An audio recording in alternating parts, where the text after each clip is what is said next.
Hi friends, இத்தனை நாள் video போடலை. ஏன்னு பார்த்தீங்கன்னா எங்கள் அம்மாவை ஹாஸ்பிட்டலில் அட்மிட் பண்ணியிருக்கோம். அவங்களுக்கு வந்து கிட்னி பிரச்சனை 7 வருஷமாக இருக்குது.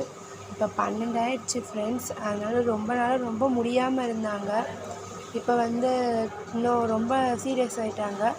அதனால் ஹாஸ்பிட்டலில் டயாலிசிஸ் பண்ணுறதுக்காக அட்மிட் பண்ணியிருக்கோம். இப்போ அம்மாவுக்கு வந்து டயாலிசிஸ் தான் போயிட்டுருக்கு ஃப்ரெண்ட்ஸ்.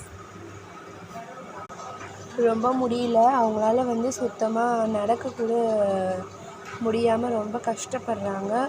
நடக்கிறதே வந்து ஒரு ஆள் கை பிடிச்சா தான் நடக்க முடியுது. அதே மாதிரி ஃபஸ்ட்டு இந்த பக்கம் டயாலிசிஸ் பண்ணியிருந்தாங்க, இப்போ இந்த பக்கம் பண்ணியிருக்காங்க. இப்போ கையில் ஃபிஸ்டுலா போடணும் அப்படின்னு சொல்கிறாங்க. ரொம்ப கிரிட்டிக்கலாக தான் ஃப்ரெண்ட்ஸ் இருக்குது. அதனால தான் எங்களால் வீடியோ போட முடியல. இப்போ இங்கேயும் மிஷின் போடணும்னு சொல்கிறாங்க ஃப்ரெண்ட்ஸ். ப்ளீஸ் ஃப்ரெண்ட்ஸ், அம்மாக்காக ப்ரேயர் பண்ணிக்கோங்க.